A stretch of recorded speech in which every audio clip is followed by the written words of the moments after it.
You go. You make some. You juice. You juice. Juicing. Get some juicing going. You eat a meal, right? You eat a meal. Yeah. Order from smoke. We alternate between only drinking juice and only eating Snickers. It's really not worked well. Oh, that's Snickers. Great candy bar. Great candy bar. It's a great candy bar.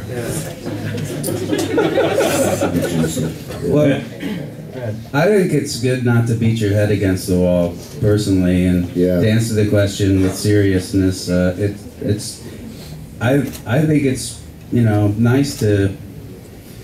One of the advantages of having our own studio is that you don't have the clock ticking most of the time, and even with the band coming in and using the studio for a set number of days, I think you're much more productive working in reasonable chunks of time and not having diminishing returns. The more, the tireder you get, and we're not like 18 years old anymore, and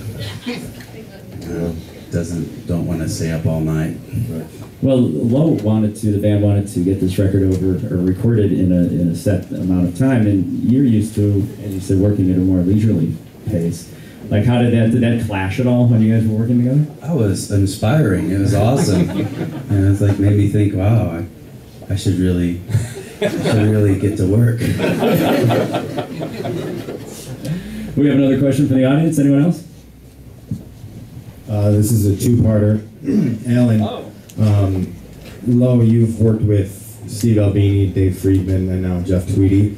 How do you go about selecting someone to work with in the function of engineer or producer, and how important is that to you personally? And Jeff, how comfortable have you become as the role of producer? Let's see, going backwards. Skip Jeff. How did we like working with? We like. What was it? How do we compare? How do you choose? How did you decide on me? Well, or Steve. I don't know. A lot of it's just kind of what's on your plate. I mean, you have a list of things that'd be cool. You have a list of things that are sort of have presented themselves to you the last while. Jeff and the Loft had been kind of in the back of our mind, sort of on the short list for a while, and then as we were getting ready to do this record, it came up, and for sure, like I said, stopping in and hearing what they were doing was sort of the straw that broke the camel's back. But I don't know. From the beginning, we always worked with pretty intense people. This guy Kramer, who did our first couple records, was very, very, very, very esoteric, very interesting. Probably one of the last of producers, like really freaky producers, like who has a sound, a very distinct sound. I mean, he made some really, really amazing records that don't get heard. But anyway,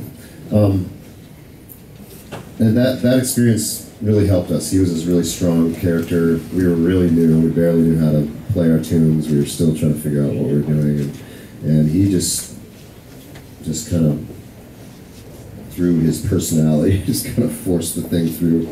And I don't know, I guess that must have just set the tone for us. I think the person we work with a lot of times is really, it's kind of our way of having, it's like a controlled throwing a wrench in the machine kind of thing. It's kind of like having control over the unknown factor, and it's just, I don't know, we've been sort of repeating that same theme the whole time, but I mean, it's nice to have someone there that you trust, whether it's through respect or just knowing them and their tendencies, to kind of get you through that last 10%, and even just to give you a little placebo to let you feel like, okay, what I'm doing is on the right track, So I don't know. Yeah, I mean, I guess we chose all those different people for different reasons, but I'd say pretty much all of it was because we met them first, and they sort of threw the hat in the ring and mentioned something to us. I think even Albini actually came to a show, saw us, and he was pretty friendly, and that's how that started. And the second part of the question is, how comfortable have I gotten as a producer? I'm actually way more comfortable as a producer than I am right now. It's true. It's true. And in general, I think that I really understand the psychology of the recording studio, and I really feel very confident as a producer that I can help someone else manage that. And I mean, seriously, I do feel more comfortable doing that than making my own records, because I have to deal with my own psychology, which is much more difficult. You kind of need outside help for that. Yeah, I enjoy it a lot, and I've made a lot of records, and it took me a long time to realize that a lot of what I was doing was producing, but it's much, like I said, it's much more complex when it's kind of for yourself. Getting to apply that to someone else's record and help them just kind of steer clear of things that are going to bog them down, and that's really rewarding. It's really gratifying to get to the end of a record and feel like you helped somebody make a record that they hopefully can be proud of, and it wasn't painful. Yeah. Did you guys, as a band, feel it was a real collaboration with Jeff? Like, you really enjoyed collaborating with him?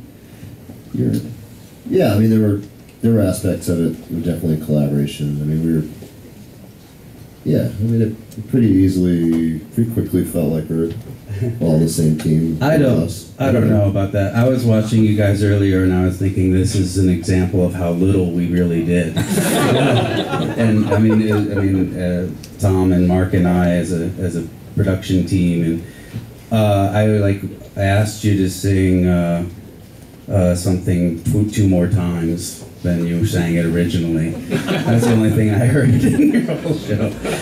Yeah. Well, I know I shouldn't be afraid, but it just needed to be sung twice, two more times. A band that's been together for 20 years, it's not an easy thing to come in and start bossing them around. Yeah, no, it was a huge fight. Yeah. No, it was like, I don't know, that should go another couple of times. It's like, yeah, all right. Yeah. Anything else? Anyone else in the audience? Any other questions? You have one question? I got a simple question. Broadcast this. I briefly talked to you guys about this earlier, but I'm kind of curious as to what records you guys buy and pretty much why. All right, hand them over. Let's do it. It's gonna be embarrassing. Wow, we have Pat Travers. Pat Travers making magic.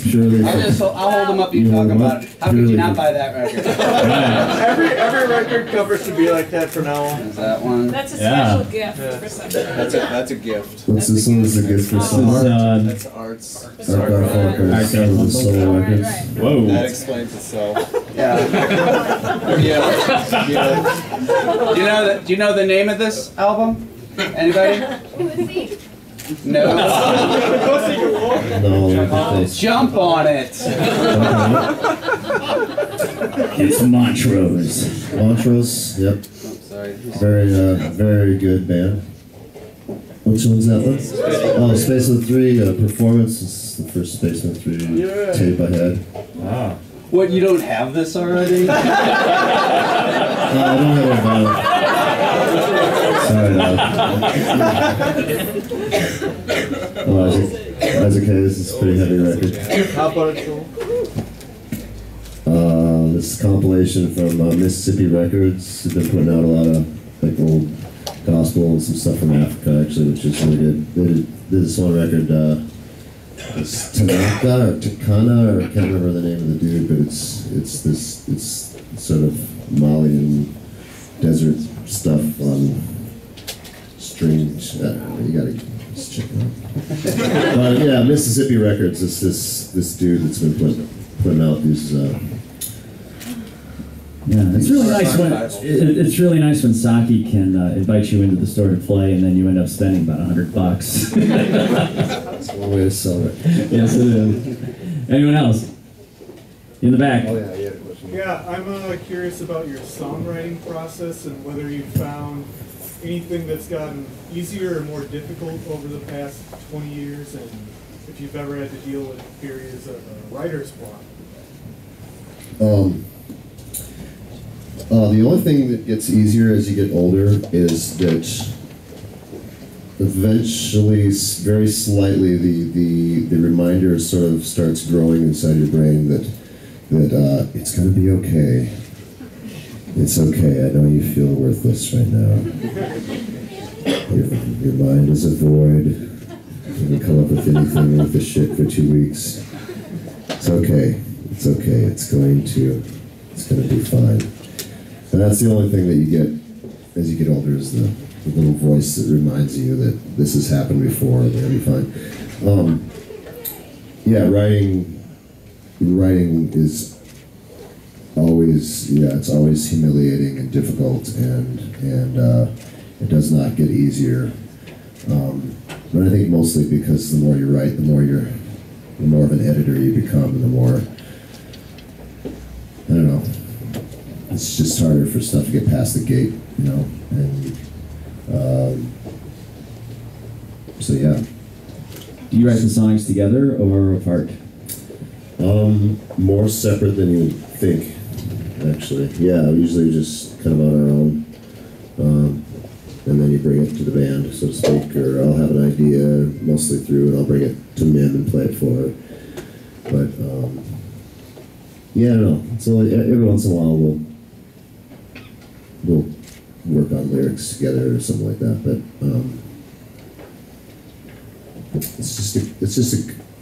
you're just inviting trauma, I think, by asking someone else to help you write.